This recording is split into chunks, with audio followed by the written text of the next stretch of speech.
Raven liked the night, not because it was quiet, but because the night never judged. At exactly 2:17 a.m., Raven stood on the balcony of his apartment, black hoodie loose on his shoulders, city lights flickering below like a broken heartbeat. He didn't check the time. He felt it. Something always happened at 2:17. People said Raven had attitude. Truth was, he had control. He spoke less, walked slower, never reacted fast. That scared people more than anger ever could. Behind him, Ishan paced the room, fingers trembling, voice low. "Bro, I swear someone followed me again." Raven didn't turn around. "If they followed you," he said calmly, "they wanted to be seen." Ishan swallowed.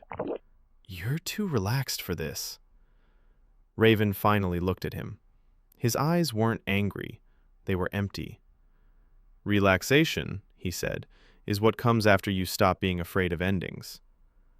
A knock echoed from the door. 3 knocks, slow, intentional.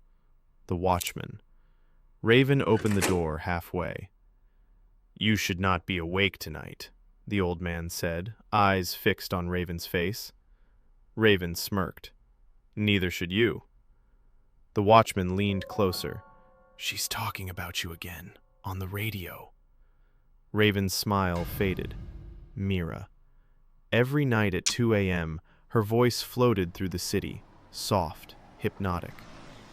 "To those awake when the world sleeps, some of you are running from dreams, some from memories." Raven turned on the radio. Mira's voice filled the room. "Tonight," she said gently, "I want to tell a story about a man who believes the night belongs to him." Ishan froze. "That's you." Raven sat down, crossed his legs, unbothered. "Stories don't scare me."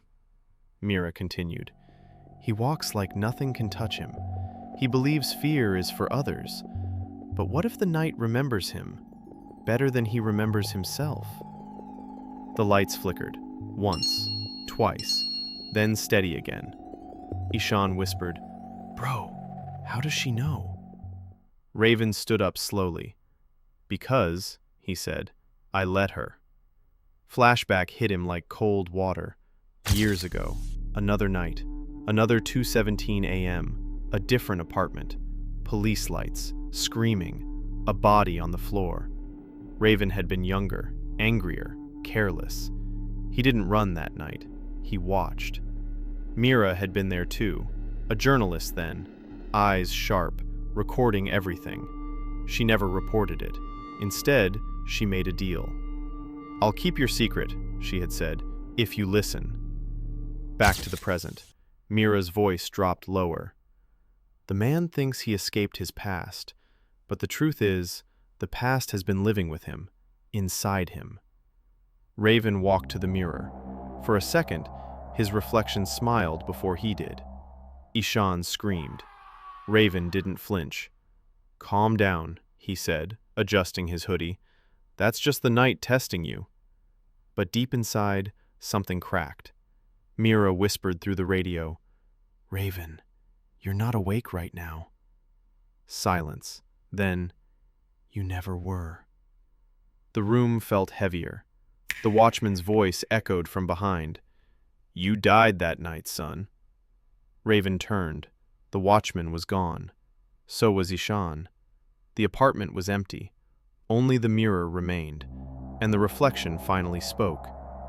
"You've been listening to me for years," it said. "Tonight, I listen back." Raven laughed softly. "A thug doesn't beg. A king doesn't panic."